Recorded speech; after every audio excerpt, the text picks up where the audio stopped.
మాట తప్పు మడవ తిప్పం దానికి నిర్వచనం కానీ పెట్టింది పేరు కానీ వైఎస్ఆర్ ఫ్యామిలీ. దివంగత నేత డాక్టర్ వైఎస్ రాజశేఖర రెడ్డి గారి అడుగుజాడల్లో జగన్మోహన్ రెడ్డి గారు మాట తప్పు మడవ తిప్పననే దారిని ఆ దారి తప్పకుండా ఈరోజు నడుస్తున్నటువంటి జగన్మోహన్ రెడ్డి గారి కోసం ఈరోజు యాత్రా సినిమాని మహీరాఘవ గారు ఏ విధంగా తీశారంటే యాత్ర 2, యాత్ర 1 కానీ యాత్ర 1లో మనం చూసాం క్యారెక్టర్లో మమ్మటి గారు రాజశేఖర గారి క్యారెక్టర్ ఎలా చేశారో, ఏ విధంగా రాజశేఖర గారు చనిపోయిన తర్వాత నెక్స్ట్ యాత్ర 2ని ఏ విధంగా హైకమాండ్ ఆనాటి కాంగ్రెస్ పార్టీ జగన్మోహన్ రెడ్డి గారి యాత్రని ఆపాలని ఎన్ని కుతంత్రాలు చేసినా, ఎన్ని ప్రతిపక్ష పార్టీలు ఎన్ని పార్టీలు కలిసి జగన్మోహన్ రెడ్డి గారిని తొక్కాలనుకున్నా, ఎంత తొక్కాలనుకుంటే అంత పైకి లేశాడు. కానీ జగన్మోహన్ రెడ్డి గారు ఒకటే చెప్పారు, తన తండ్రి మరణానంతరం తన తండ్రి కోసం ప్రాణాలు కోల్పోయినటువంటి వారి కోసం నేను ప్రతి ఒక్కరిని వచ్చి కలుస్తాను, పరామర్శిస్తానని చెప్పాడు. కానీ హైకమాండ్ ఒప్పుకోలేదు. మీరు ప్రజలకు పోవడానికి లేదు, మేము చెప్పింది శాసనం, మీరు చెప్పినట్టు వినాలి, మమ్మల్ని జవదాడితే మిమ్మల్ని ఉపేక్షించమని చెప్పారు. కానీ జగన్మోహన్ రెడ్డి గారు ఒకటే చెప్పి సోనియా గాంధీకి ఆ రోజు సవాల్ చేయించారు, నేను మాట ఇచ్చాను, నేను ప్రజల్లోకి వెళ్తాను, నేను ఆగేది అని చెప్పేసి బయటకు వచ్చేసాడు. హైకమాండ్ కాదని వాళ్ళు ఎదిరించి బయటకు వచ్చి అతను ఇచ్చిన మాట కోసం ప్రజల్లోకి వెళ్ళి అతను యాత్ర మళ్ళీ ప్రజల్లోకి నిర్ణయాలు అడిగాడు. ప్రజలు చెప్పారు, అన్న మీకు నేను కావాలన్నా హైకమాండ్ కావాలంటే జగన్మోహన్ రెడ్డి గారు ప్రజలే కావాలని ప్రజల కోసం బయటకు వచ్చి యాత్రను ప్రారంభించాడు. ఆ రోజు అంచెలంచెలుగా మిమ్మల్ని ఎంతమంది అనగదొక్కాలని చూసినా, ఎన్ని చేసినా కానీ జగన్మోహన్ రెడ్డి గారి విజయాన్ని ఎవరు ఆపలేకపోయారు. అతను కాంగ్రెస్ పార్టీలో గెలిచి మీరు పార్టీని అండదండలతో గెలిచారని కాంగ్రెస్ పార్టీ చెప్తే తృణప్రాయంగా ఆయన పదవిని రాజీనామా చేసి పార్టీకి పదవికి రాజీనామా చేసి మళ్ళీ ఎన్నికల్లో పోటీ చేసి భారతదేశ చరిత్రలోనే 5 లక్షలకు పైగా ఓట్ల మెజార్టీతో గెలుపొంది ఈరోజు నా సత్తా ఏంది, రాజశేఖర రెడ్డి గారి సత్తా ఏంది, జగన్మోహన్ రెడ్డి గారి సత్తా ఏందని చూపించాడు. అదేవిధంగా మిగిలిన పై ఎలక్షన్లో కూడా మిగతా వాళ్ళందరినీ కూడా ఎంపీలని ఎమ్మెల్యేలు కూడా రిజైన్ చేయించి మళ్ళీ అత్యధిక మెజార్టీతో గెలుపొంది వచ్చాడు. ఇంకొకటి చెప్పారు, మేము ఇస్తే తీసుకోవాలి పదవి, మంత్రి పదవులు కానీ ముఖ్యమంత్రి పదవులు కానీ చెప్పి మీరు ఇచ్చేది ఎన్ని పదవులు నేను తెచ్చుకోగలనని చెప్పి సత్తాతో ప్రజలు నమ్ముకున్నాడు, ప్రజల్లోకి వచ్చాడు. ప్రజలు కావాలనుకుంటే మంత్రి కాదు, ఎమ్మెల్యే కాదు, ముఖ్యమంత్రి అయినా చేయగలని నిరూపించుకున్నాడు. ఈరోజు ప్రజలు కావాలనుకున్నారు కాబట్టి ఈ మన తెలుగు రాష్ట్రాల్లో ఆంధ్రప్రదేశ్ చరిత్రలో లేని విధంగా 151 స్థానాలు ఇచ్చి ఆయన అత్యంత మెజార్టీతో ముఖ్యమంత్రి చేస్తే ఈరోజు ప్రజలు బ్రహ్మరథం పడుతున్నాడు.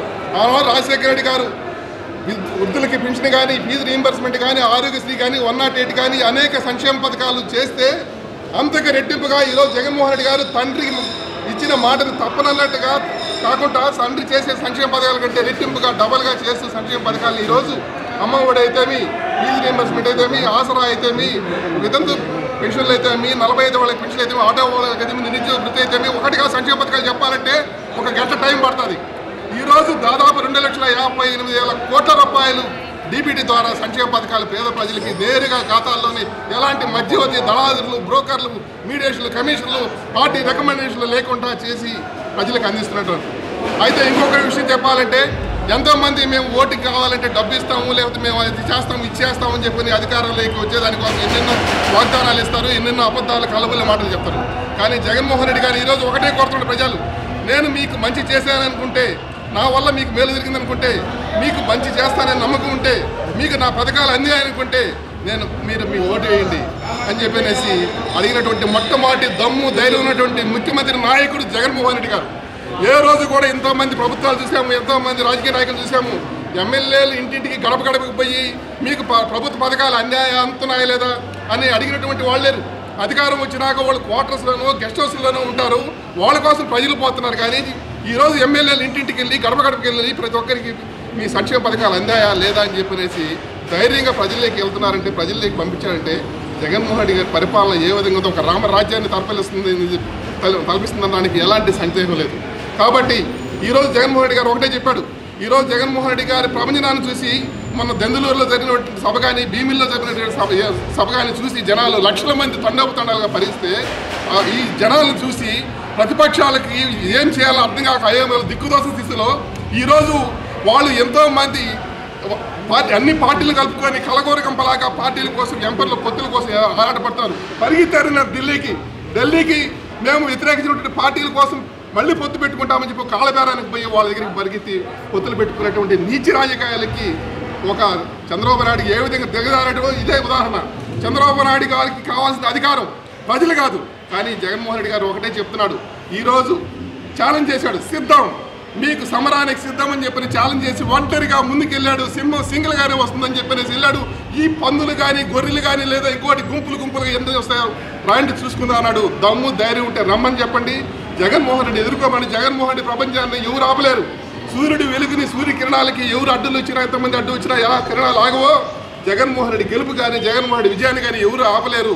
కాబట్టి ఈ యాత్ర సినిమా ఇంకా కూడా ఇంతతోటే ఈ మహీరాఘవ గారు ఎలా క్యారెక్టర్స్ ఉన్నాయంటే జగన్మోహన్ రెడ్డి గారు నటించాడు అన్నట్టుగా ఉంది. భారతి గారు ఉన్నారా పాత్రలు అని చెప్పాడు, పాత్రను వ్యక్తి కట్టించాడు. ఆ జీవ గారు ఆ పాత్రకి జగన్మోహన్ రెడ్డి పాత్రకి ఆయన హావభావాలు కానీ నడక కానీ అదన్నీ చూస్తే ఆ పాత్రకి జీవ గారు జీవం పోసాడు. ఆ జీవాన్ని అలా సృష్టించాడు డైరెక్టర్ గారు. సో ఇంత రక్తికరంగా ఈ సినిమాని తీసి ప్రజలకు అందించినందుకు మహీరావు గారికి ప్రత్యేకంగా ధన్యవాదాలు తెలియజేసుకుంటూ ఈ సినిమాని ప్రతి ఒక్కరు వాళ్ళ ప్రేక్షకులందరూ చూసి జగన్మోహన్ రెడ్డి గారిని ఆదరించాలని, మళ్ళీ జగన్మోహన్ రెడ్డికి ముఖ్యమంత్రి గారు చేసుకోవాలని ప్రతి ఒక్కరికి తెలియజేసుకుంటూ థ్యాంక్ యూ.